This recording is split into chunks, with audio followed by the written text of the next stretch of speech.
College की सच्ची प्यार की कहानी। एक मधु नाम की लड़की थी, 14 मार्च 19 साल की को, और उसके बीए ग्रेजुएशन पहली सेमेस्टर में एडमिशन लिया था। मधु एक बहुत ही ज्यादा सुंदर और सुशील लड़की थी।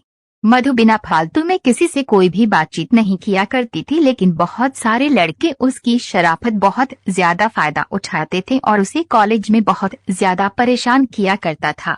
एक दिन की बात है, मधु कॉलेज के गेट से कॉलेज अंदर जा ही रहे थे कि रास्ते में उसकी सीनियर लोग मिल जाते हैं। जिसके सीनियर लोग मिलते हैं, नोटों को तुरंत ही अपने पास बुला लेती है, क्योंकि मूवी देखने में काफी ज्यादा चंचल और सुशील लगती थी देखने में। जैसे ही मधु अपने सीनियर के पास जाती है तो उसे मधु अपने सीनियर से कहती है कि क्या बात है, बताइए। उसका सीनियर कहता है, क्या क्या तुम्हें ABCD लिखने आती है? तभी मधु कहती है कि अगर मुझे ABCD लिखने नहीं आती तो मैं कॉलेज में कैसे पहुंच पाती। इतना सुनते ही सीनियर लड़के और लड़कियों को बहुत ज्यादा गुस्सा आ जाती है। वह बुरा भला मधु को कहने लगते हैं। तभी मधु के क्लास का और उसी की समस्या का है एक लड़का मधु पर नजर पड़ती है, जिसे वो लड़का देखता है कि जिसका नाम रमेश था। रमेश ने देखा कि उसकी क्लासमेट मधु को सीनियर लोग मिलकर उसे छेड़छाड़ तथा उसकी रैगिंग कर रहे हैं। ये देखकर रमेश को रहा नहीं है, वे सीनियर के पास जाता है और कहता है कि ये जो आप लोग कर रहे हैं वह बहुत गलत बात है। किसी भी लड़की को इस तरह परेशान करना बिल्कुल भी अच्छी बात नहीं है। उसके बाद सीनियर लड़के तथा रमेश में काफी ज्यादा जमा हो जाता है और आखिरकार रमेश मधु को अपने साथ लेकर कॉलेज में अंदर जाना चाहता है कि आज करने के लिए। जैसे ही मौजूदा था, रमेश क्लास करके बाहर निकलते हैं। रमेश से मधु कहती है कि कॉलेज में जो लड़की मुझे परेशान कर रहे थे, मुझे उससे बचाने के लिए आपका शुक्रिया। तभी रमेश कहता है कि ऐसी कोई बात नहीं है, तुम्हें मुझे शुक्रिया करने की कोई जरूरत नहीं है, क्योंकि तुम मेरी क्लासमेट हो और तुम्हारी सुरक्षा और रक्षा करना मेरा फर्ज होता है। इन सभी बातों को सुनकर मधु को रमेश पर काफी ज्यादा प्यार है, दया आने लगती है। अब कॉलेज मधु और रमेश दोनों साथ साथ जाते थे, साथ ही कमी से आते वक्त भी दोनों एक साथ आते थे। रमेश को पता था कि कॉलेज में बहुत सारे लड़के होते हैं जो जूनियर लोकेशन लड़कियों की रैगिंग करते हैं। अब तो रमेश मधु को कहता है कि तुम अगर पहले आ जाओगी कॉलेज तो तुम कॉलेज अंदर मत जाना, मेरा इंतजार करना बाहर ही है। जब मैं कॉलेज जाऊंगा तो मेरे साथ अंदर चलना, फिर उसके बाद किसी को भी कॉलेज के अंदर तुम्हें कुछ भी कहने की हिम्मत नहीं होगी। दोनों ऐसा ही करते थे कि जो भी कॉलेज पहले आता था उन्हें इंतजार करना पड़ता था दूसरे के लिए है। ऐसा करते करते काफी ज्यादा दिन बीत गया था। उन दोनों ने अब प्रथम सेमेस्टर से प्रमोटेड होकर अब कॉलेज की तीसरे सेमेस्टर में पहुंच चुके थे।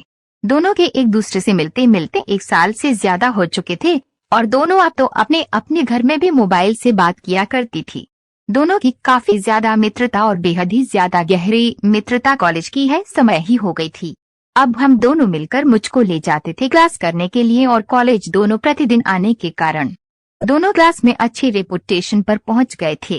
दोनों को एक साथ आते जाते देख क्लास की बहुत सारे लड़के लड़कियां दोनों के बारे में बहुत ज्यादा गलत शरत बातें किया करती थी, लेकिन इन बातों से मधु को किसी भी प्रकार का कोई फर्क नहीं पड़ता था, क्योंकि मधु कहते थे कि हम दोनों सिर्फ एक अच्छी दोस्त हैं। वे यहाँ जिसको जो सोचना है सोचने दीजिए। हम लोग कॉलेज में साथ आते हैं, साथ जाते हैं और साथ रहते हैं, हमेशा ऐसे ही रहेंगे। दुनिया वाले कुछ भी सोचे, मुझे कोई फर्क नहीं पड़ता है। जैसे ही 3 साल पुरानी वाली थी, आप सभी लोग अंतिम सेमेस्टर की पढ़ाई कर रहे थे। बधाई देने के बाद, परीक्षा देने के बाद अब सभी लोगों की छुट्टी होने वाली है, लेकिन मधु को इस बात की चिंता होने लगे थे कि बिना रमेश की दोस्ती के कारण वह एक कदम चलना तो दूर की बात है, कॉलेज आना जाना भी नहीं चाहते थे। आशीष मिश्रा का आखिरी एग्जाम हो रहा था, तभी मधु रमेश से कहती है कि मुझे तुम्हारी बिना रहने की आदत नहीं है। हम यहाँ से कॉलेज तो बंद हो ही जाएगा, अब तो कोई क्लास करने भी कॉलेज नहीं आएगा। मुझे आपकी आदत लग गई है, मैं तुम्हारे बिना नहीं रह सकती हूँ। उसके पास रमेश करता है कि मेरा भी हाल बिल्कुल ऐसा ही है, क्योंकि हम लोग पिछले 3 सालों से एक साथ रहते हैं, एक साथ आते हैं, एक साथ जाते हैं और क्लास में एक साथ पढ़ाई करते हैं। साथ ही साथ हम लोग कॉलेज के बाहर सत्ता घर में भी एक दूसरे से फोन पर बात करते हैं। ऐसे में कॉलेज खत्म होने के बाद अब दोनों को एक दूसरे से मिलने की तरह आने जाने का ख्वाब तो टूट ही गया था। इस बात की चिंता से दोनों बहुत ज्यादा परेशान थे। वह सोच रहे थे कि हमें किस प्रकार से एक दूसरे के साथ फिर रहने और घूमने के लिए आएंगे। लिखित परीक्षा अंतिम चल रहे थे। परीक्षा देते देते शाम हो चुके थे। मधु और राकेश में शाम के समय जाते वक्त कोई ज्यादा खास बातचीत नहीं हो पाई थी, क्योंकि मधु कॉलेज लेने के लिए उसके पापा आ गए हुए थे और जैसे ही वे गोरे से पैसा लेकर निकले, अपने पापा के साथ मोटरसाइकिल पर बैठकर अपना घर चले गए थे। घर जाते ही मधु को काफी ज्यादा अफसोस आया कि वे अपने पुराने सबसे अच्छे मित्र से कुछ बात भी नहीं कर पाई है। फिर मधु अपने घर वालों को इधर उधर जाने का इंतजार करती है। जैसे ही घर वाली रह जाते हैं, मधुर अपने कमरे में जाती है और राकेश को फोन करती है। जैसे ही फोन करती है, एक ही रिंग में राकेश फोन उठा लेता है और कहता है कि मुझे पता था तुम फोन जरूर करोगी। उसके बाद में तो कहती है कि मुझे माफ कर दीजिए, मैं कॉलेज में आपसे ज्यादा बात नहीं कर पाई थी क्योंकि मेरे पापा आ गए थे मुझे लेने के लिए और बोल रहे थे जल्दी घर चलो, मुझे बहुत सारा काम है। उसके बाद में तो कहती है कि मुझे आपके बिना बिल्कुल भी मन नहीं लग रहा है।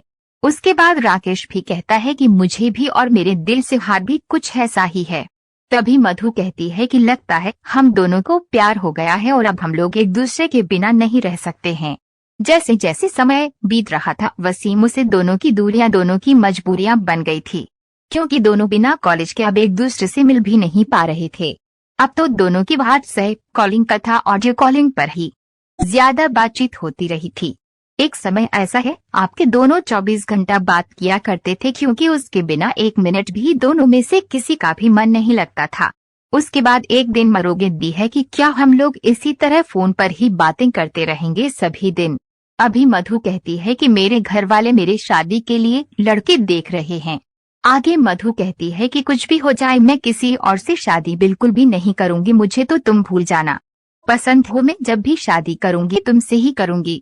एक दिन मधु के माता पिता मधु को अपने पास बुलाती है और कहती है कि देखो बेटा, मैंने तुम्हारे लिए एक लड़का पसंद किया है। ये फाइल में उसकी फोटो है, तुम देखकर बताओ क्या तुम्हारे लिए सही रहेगा। यह सुनते ही मधु को काफी ज्यादा गुस्सा आ जाता है। वह कहती है कि मेरे लिए लड़का है या किसी प्रकार का हुआ ढूंढने का कोई जरूरत नहीं है, क्योंकि मैं जब भी शादी करूंगी अपनी पसंद के लड़के से शादी करूंगी और अपने पसंद के लड़के को मैं बहुत पहले ही पसंद कर चुकी है। मैं उसके बिना एक मिनट क्या एक सेकंड भी नहीं रख सकती हूँ। ऐसे में किसी और से शादी करने के बारे में सोच भी नहीं सकती।